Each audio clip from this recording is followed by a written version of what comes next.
How's it going, everybody? This Thursday's live stream was about 4.5 hours, so let's see if I can go ahead and wrap that up into a nice little package for you.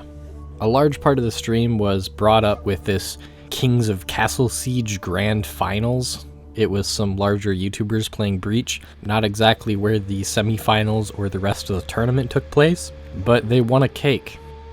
Then we had some new executions slipped in there, as well as some feature highlights for what we'll be getting on the 16th with Marching Fire. And speaking of Marching Fire, since it's not even out yet, let's go ahead and discuss what For Honor will be doing after Marching Fire, because that's the perfect time to do it.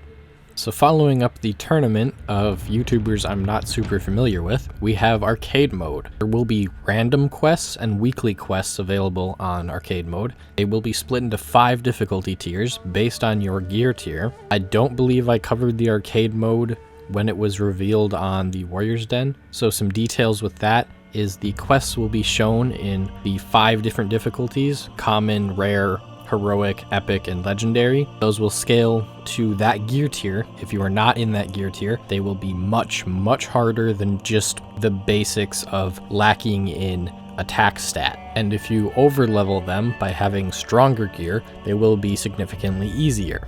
We have been told there will be exclusive rewards for the arcade mode. Those were detailed today. They didn't show them, but what we will be getting is 1 embossing, 1 ornament, and 1 outfit exclusive to the arcade mode. Then we have weekly quests, which will be handmade quests each week. These will be something an actual person went and made and picked out the modifiers for, and on which arena. They didn't detail it, but they said you can compete against others with this. I don't know if they mean just like as a friendly jab of record yourself, or if there will be actual leaderboards. But with the weekly quests, there will be an exclusive effect and outfit as well. They will follow different themes that are based on the current happenings in For Honor.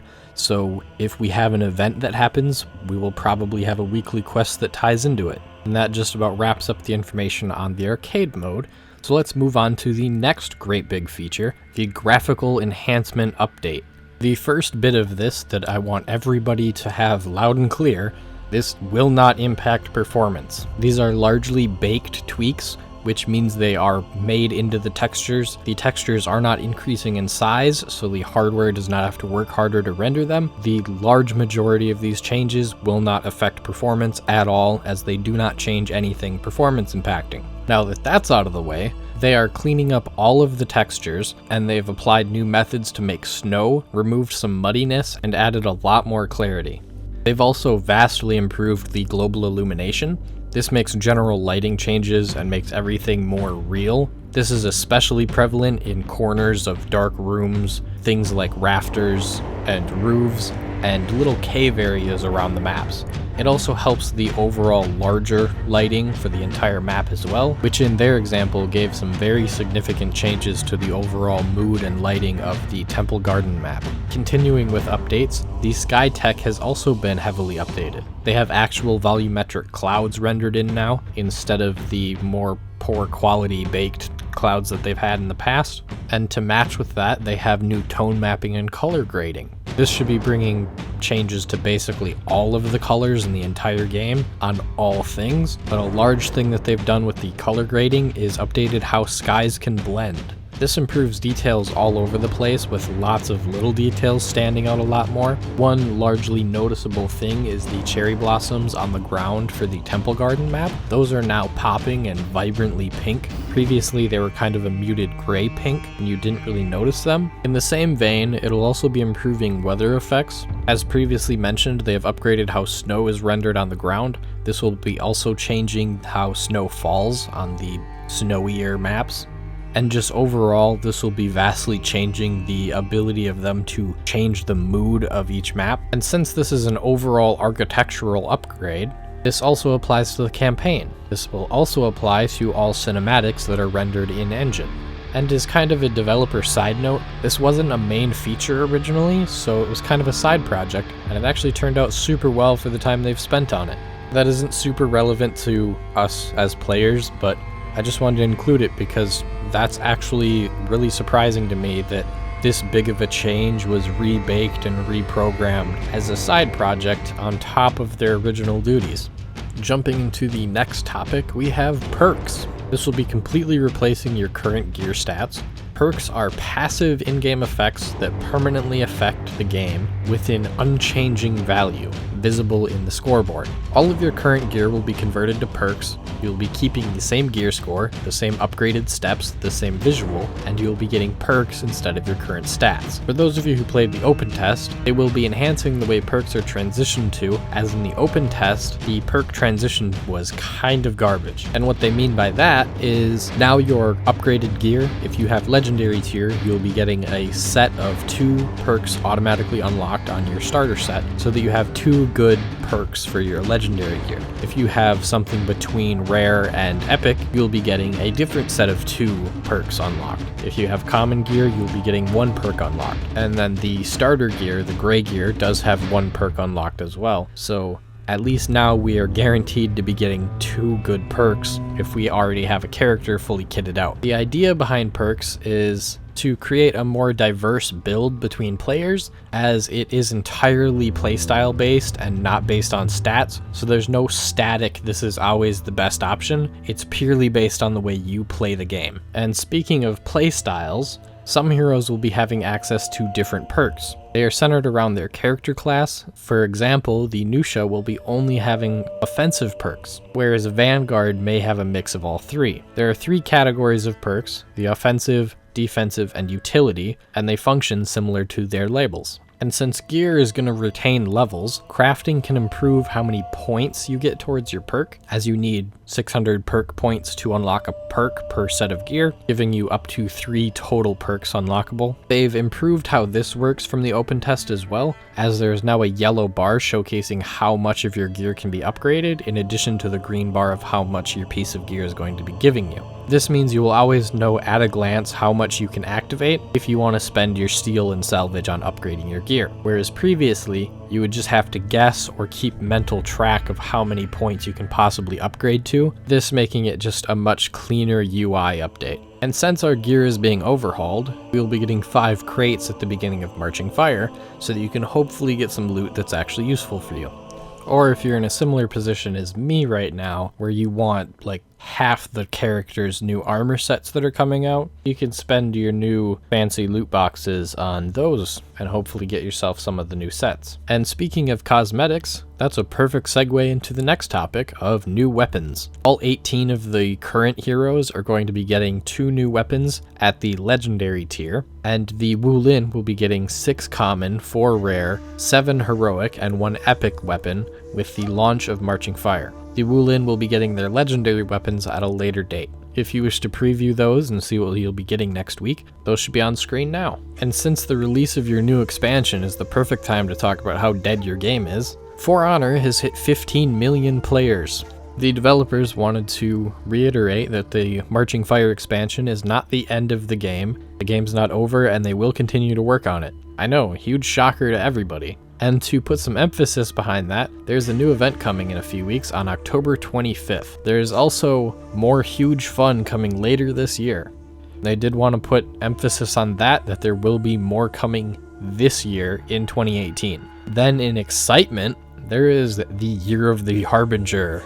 That is 2019. I would assume January, February, we'll be finding out what that actually is. They say it's proof that they're serious about For Honor. I need to see more. But with that, they went ahead and showed us all of the studios that work on For Honor.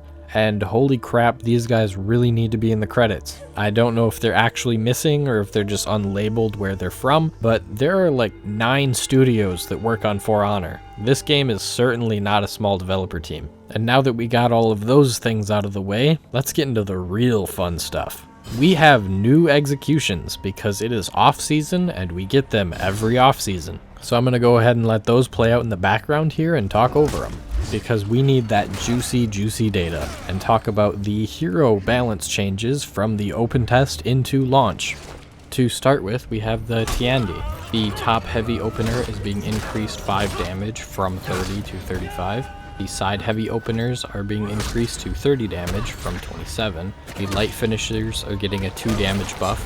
The heavy finishers are getting a 2 damage buff. Palm Strike will now chain into finishers if you miss. This lets you properly chain it and not get punished 100% of the time if you miss and try to confirm it. The Dragon Kick no longer staggers on walls. This means that you can actually follow it up. And as a little bit of a nerf to his side dragon dodge, the dodge now is performed at 200 milliseconds instead of 100 milliseconds, so it's slightly less safe. The Shaolin is being buffed in that Chi stance no longer drains stamina. It does still cost stamina, but it won't be consuming your entire bar just by staying there. This allows you to wait until your opponent starts freaking out because you've been sitting in Chi stance for 20 minutes. With that, it doesn't regenerate your stamina while you're in Chi stance, so it's just held at whatever position you're currently at. The top stance Bounding Blossom light attack now inflicts stun like it did in the close test. This is a change people complained about. It is being brought back. It allows him to maybe connect with another light after that. His top light opener is being increased 2 damage from 10 to 12, and the 3 chain combos are being buffed 1 damage each, 2 damage total, from 22 damage to 24 damage for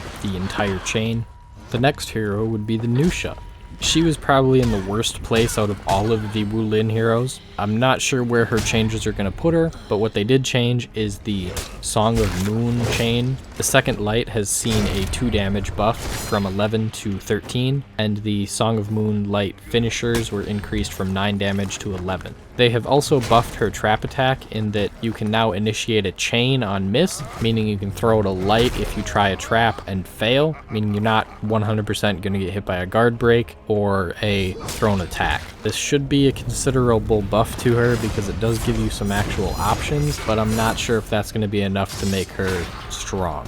And as the final hero from the open test, we have the Zhang Jun. His light openers were increased from 15 to 18. His second lights were increased from 18 to 20. The Fatal Swirl, if I'm not mistaken, that is the on parry one, was buffed from 25 to 28. Sifu's Swirl was buffed from 25 to 28 as well. That is from his poise. And then there's Du Shi's Swirl, that is also buffed to 28 damage. This means all of his zone attacks, or rather the zone inputs, will be throwing out 28 damage across the board. Mighty Backlash is now better at dodging attacks. We'll have to see what exactly that means, but I would take it at face value. Mighty Attack cancels now occur at 400 milliseconds instead of 500 milliseconds, and the Mighty Sanction Cancel Kick now staggers. Hopefully that means we'll have a real option with him. If you do get the kickoff and they don't dodge it, you should be able to get an actual punish in off that. That wraps up the Wulin balance changes.